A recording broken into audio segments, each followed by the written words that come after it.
setelah pelantikan Prabowo Subianto dan Gibran Rakabuming Raka sebagai Presiden dan Wakil Presiden.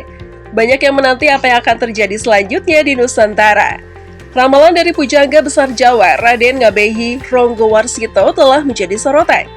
Dalam sebuah ramalan, Nusantara akan dipimpin oleh 7 karakter atau satria yang terpilih secara bergantian. Dan terpilihnya Prabowo dan Gibran diyakini sebagai pemenuhan ramalan tersebut.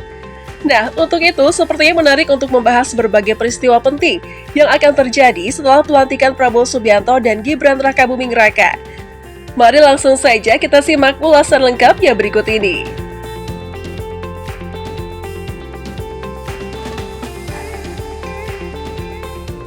Tantangan awal. Tidak peduli seberapa besar kekuatan yang bersatu, akan ada upaya untuk menghentikan pemerintahan baru, terutama dari pihak yang tidak puas dengan kekalahan mereka.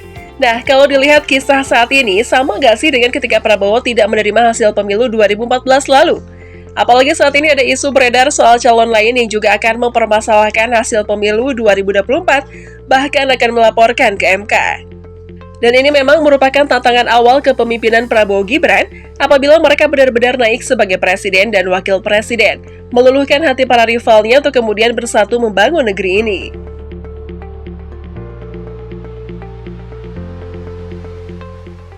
Pemersatu kekuatan lama dan baru. Ramalan pertama yakni soal bersatunya kekuatan lama dan kekuatan baru. Ya, di mana simbolisasi dari Prabowo yang akan memimpin 2 kekuatan besar, Orde Lama dan Orde Baru, yang kini bersatu setelah saling berseteru.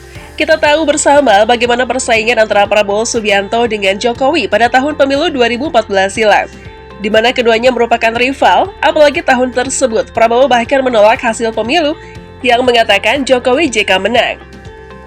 Di mana pada Prabowo memilih untuk mengambil jalan hukum dan sengketa pemilu.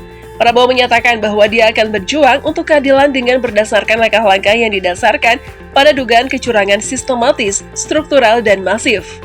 Prabowo sudah bersiap untuk memperkarakan hasil pemilu presiden 2014 sebelum penetapan ini. Pada saat terakhir sebelum penetapan, dia telah menyatakan penolakan hasil pemilu tersebut. Tetapi sekarang mereka nyatanya udah sahabatan nih guys.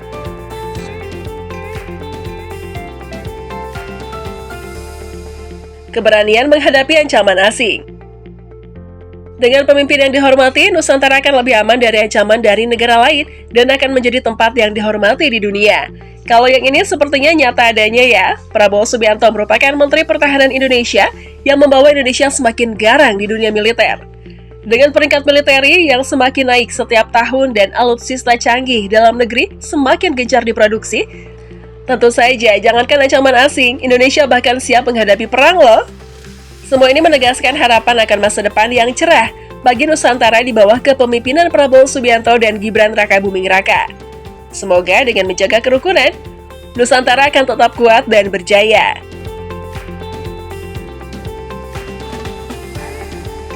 Penaklukan musuh negara. Siapabila Indonesia tidak memiliki musuh, meskipun kebijakan luar negeri yang selama ini diterapkan Indonesia adalah non-blok atau tidak memihak pihak manapun, dan lebih mengedepankan hubungan diplomasi yang baik. Namun toh yang namanya hidden enemies atau musuh-musuh tak kasat mata Indonesia tidak bisa juga dibilang tidak ada.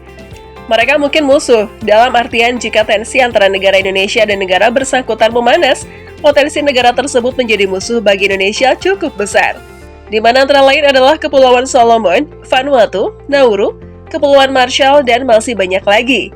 Merupakan bukti nyata beberapa negara yang sampai saat ini masih membenci Indonesia.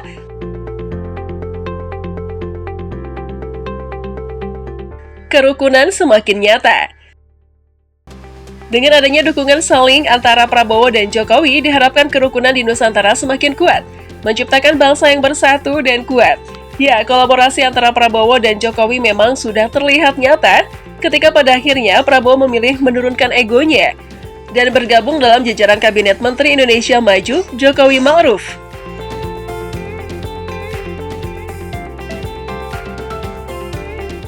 Peningkatan kehormatan rakyat. Bahkan nih, ada ramalan terkait meningkatkan kesejahteraan masyarakat loh, di mana masyarakat akan mendapatkan kemudahan dalam mendapatkan hak-hak mereka, termasuk pendidikan dan kesehatan yang layak.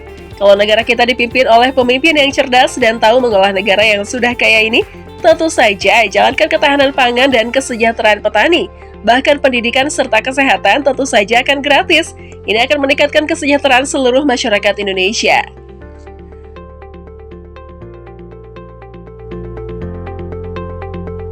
Awal kemakmuran. Lalu ada juga ramalan soal ini bisa jadi merupakan awal kemakmuran Indonesia, di mana dengan perhatian pada ketahanan pangan, kesejahteraan petani, dan kemudahan akses pendidikan serta kesehatan, masa depan kemakmuran dimulai.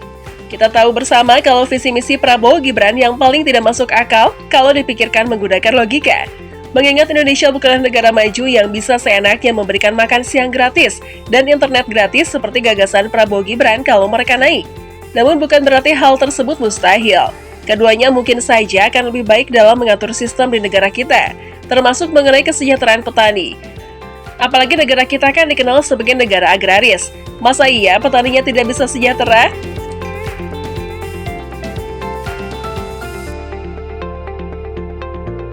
Perbaikan sistem hukum. Penegakan hukum adalah proses atau upaya untuk mencapai keadilan yang didasarkan pada konsep hukum. Mewujudkan rasa keadilan, kepastian hukum, dan keuntungan bagi masyarakat adalah tujuan utama penegakan hukum. Dan lagi-lagi berdasarkan ramalan nih, salah satu kejadian besar yang akan terjadi kalau Prabowo Gibran memimpin dalam penerapan hukum yang lebih kuat untuk memastikan keadilan yang sama di seluruh wilayah. Apalagi kita tahu bersama bagaimana penerapan sanksi hukum kepada koruptor di negara ini.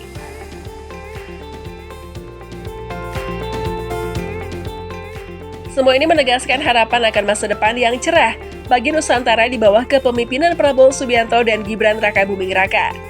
Semoga dengan menjaga kerukunan, Nusantara akan tetap kuat dan berjaya. Ya, meskipun hanya ramalan nih, tetapi kita tunggu dan lihat saja nanti.